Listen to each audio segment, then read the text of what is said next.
Hello, c'est HR, votre chroniqueur. Alors aujourd'hui, je vais vous parler de la saison 2 de la série Monster sur Netflix. Alors oui, pourquoi je dis saison 2? Tout simplement parce que la première saison relatait l'histoire du tueur Jeffrey Dahmer. Histoire complètement clôturée à la fin de la saison 1. La saison 2, toujours dans le cadre des monstres, on nous présente un duo de tueurs. Qui plus est, sont des frères, les frères Menendez.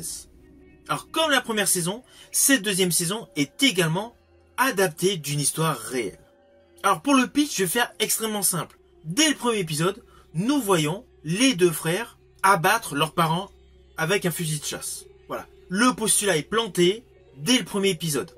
La série va mettre en exergue les différentes étapes émotionnelles qu'ont vécu Lai et Eric. Naturellement, ils vont commencer par se faire passer pour des victimes, puis ils vont aller dans le délire des dépenses, avant inévitablement de se faire arrêter. Oui, je vous l'ai dit assez rapidement, parce qu'en fait tout cela se déroule assez rapidement dès le début de la série.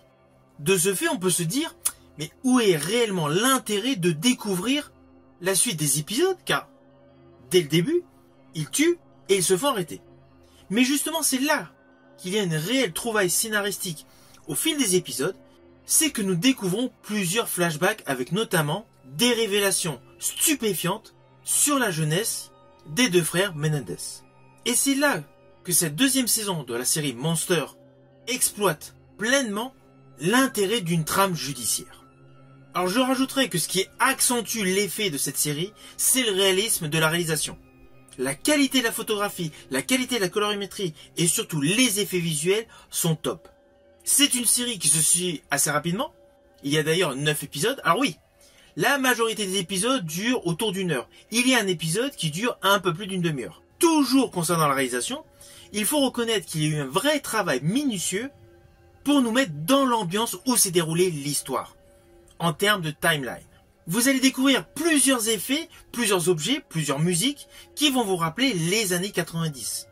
Alors des fois c'est juste pour des petits effets sonores, pour des petits plans visuels complémentaires, mais cela rajoute du détail, de la profondeur pour vous permettre une totale immersion dans les années 90. Moi qui étais jeune dans les années 90, forcément j'ai apprécié tous ces détails. Je tiens quand même à préciser que cette série, certes elle s'appuie sur une histoire réelle, mais cela reste de la fiction. Ce n'est pas un documentaire. Alors oui, la conception est radicalement différente de la série Jeffrey Dahmer. Moi pour ma part j'ai préféré la première saison. Mais là, cette deuxième saison est plus dans le drame juridique, avec notamment les révélations du passé avec ce qu'ont subi les enfants. Alors on va pas se mentir, il y a eu quelques épisodes que j'ai trouvé un petit peu passables. Alors pourquoi? Parce qu'on n'avance pas du tout dans l'histoire. Mais au final, une fois qu'on a vu la totalité de la série que je viens justement de terminer, on réalise qu'il reste une énorme part d'ombre sur cette affaire. Car au final, plein de choses restent totalement obscures. La série se retrouve très intéressante, c'est clair, surtout au vu de ce qui se déroule dans les 3 derniers épisodes, mais il y a une grosse partie de cette série qui nous dévoile des pans obscurs des parents de la famille Menendez. De ce fait, il faut plus voir cette série comme une véritable fiction judiciaire. Ceux qui ont aimé l'histoire Jeffrey Dahmer par rapport à son côté psychopathe, par rapport à son côté serial killer, vont se retrouver un petit peu, mis de côté avec cette saison 2. Cette saison 2 est davantage prévue pour tous les aficionados de drame juridique. Parce qu'on va pas se mentir, toute la partie procès est assez conséquente dans cette série. Mais cela colle. Il faut vraiment voir cette deuxième saison comme une série radicalement différente. C'est une série intéressante, c'est une série qui permet de découvrir une affaire judiciaire avec beaucoup plus de détails, et surtout, c'est la série a une réalisation de qualité. Alors la première saison, axée donc sur le personnage Jeffrey Dahmer, a été un carton. Cette deuxième saison sur les frères Menendez a largement trouvé son public. Et sachez qu'au jour d'aujourd'hui, une saison 3 a été approuvée donc par Netflix.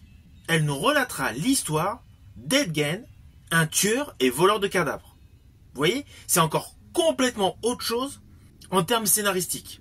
Cela prouve bien la volonté de ce cycle de séries de nous présenter de véritables monstres.